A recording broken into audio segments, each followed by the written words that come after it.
Welcome to Her Remarkable History. Remember, to support our channel, please subscribe. The man tortured to death in the Tower of London. During the Tudor period, the Tower of London became a place which was associated heavily with execution and torture. It was on Tower Green inside the walls where two of Henry VIII's wives would be brutally executed in front of small crowds, and it was where the rack was used to bring confessions to some of the most serious criminals. The rack was a torture device in which someone would be stretched so severely that they would never recover from this ordeal. It was used alongside other torture methods at the Tower, including the Scavenger's daughter, and the point of the torture was for a criminal to hand over more information and also co-conspirators' names. One reason why the Tower of London gained such a sinister reputation was the death and brutality that occurred inside of the walls. But there is one account of a man who was killed by the torture administered to him, and he remains one of the only men tortured to death at the Tower, if not the only one. Nicholas Owen, during his life, was a strong and devout Catholic and Jesuit, and he is remembered today as a Catholic martyr who helped to shelter and protect Catholic priests from execution and capture. During the reign of Elizabeth I, those who refused to attend the Protestant church services inside of the land were known as rescuants, and Elizabeth employed a number of priest hunters who were tasked with hunting down Catholic worshippers and those members of the clergy who were performing banned Catholic services in an underground form of worship. These hunters would find out information, and then they would trap their captives and would then hand them over to the authorities, who would administer torture and execution if needed.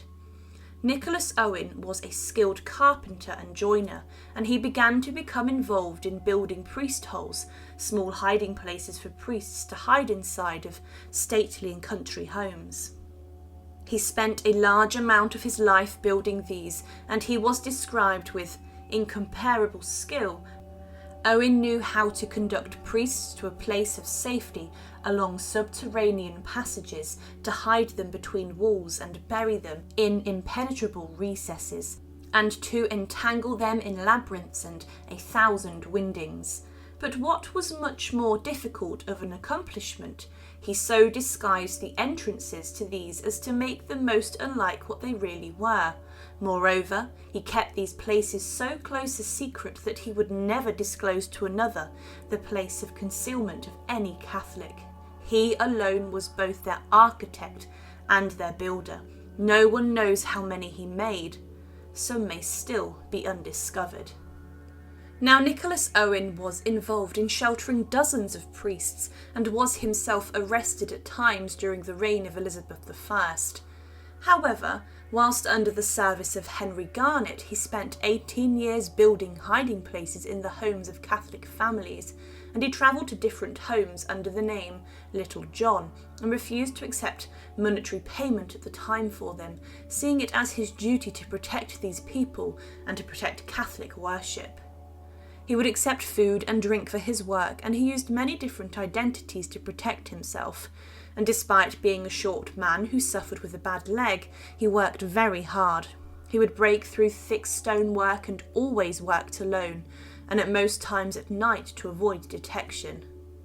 Many of the priest holes he built still remain today and can be seen under staircases, inside of chimneys, and in other places.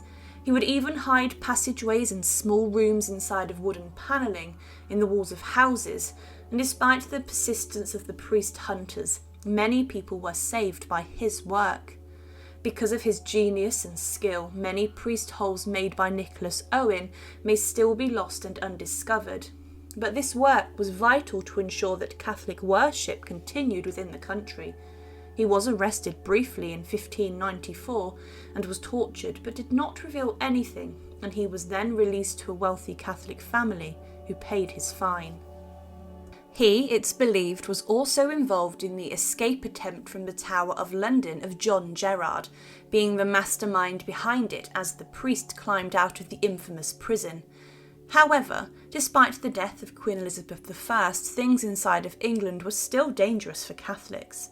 In 1606, Nicholas Owen was arrested for the last time at Hildip Hall. He hoped that by giving himself up that he would distract from the fact his master Henry Garnet was hiding nearby in a hiding spot with another priest.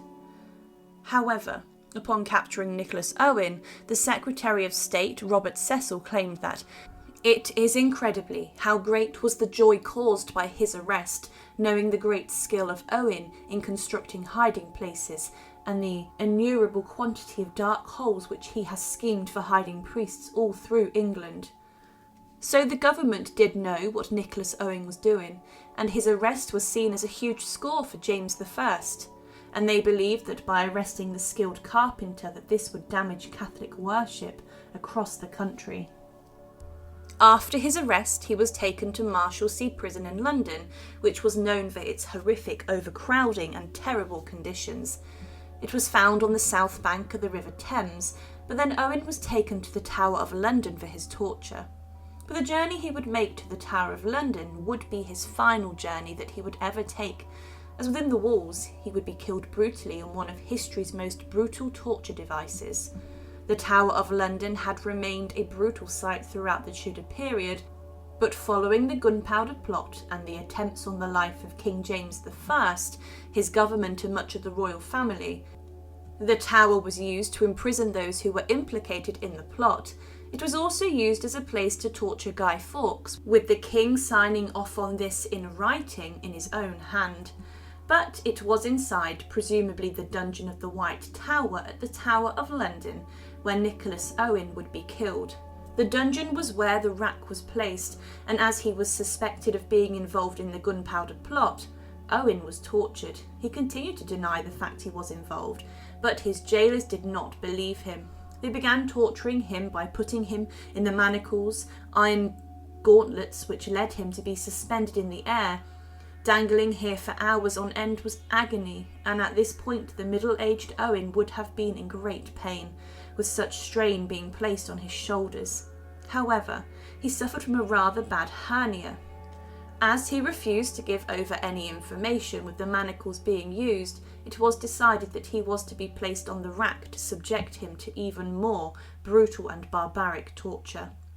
The rack was a device that aimed to stretch a prisoner, as their arms and legs would be tied to rollers, and this was turned, the body would stretch and contort with bones snapping, ligaments tearing, and joints being ripped from their sockets. It was complete agony, and Owen was then tied to the rack. He would have first been asked to confess any information whilst just being shown the rack, and then would have been asked again once he was tied on it.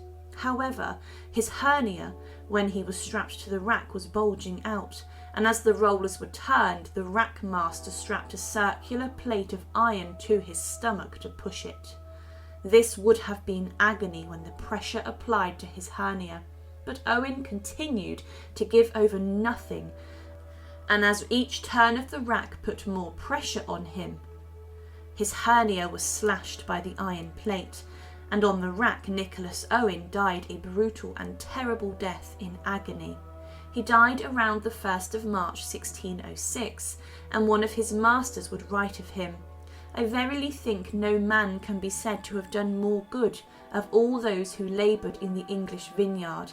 He was the immediate occasion of saving the lives of many hundreds of persons, both ecclesiastical and secular." So Nicholas Owen was the master priest hole builder who helped save the lives of dozens during the Tudor period. However, he was the only man to have been tortured to death inside of the Tower of London. He literally died on the rack, which is considered history's most brutal torture device, and his death helped to solidify the Tower as a brutal place of death and depravity. He was later made a martyr by the Pope in 1970, and many Catholic schools and churches are devoted to him across England. But Nicholas Owen is remembered as the man who was tortured to death in the Tower of London. Thank you for watching, and to support, please subscribe to Her Remarkable History. Thank you.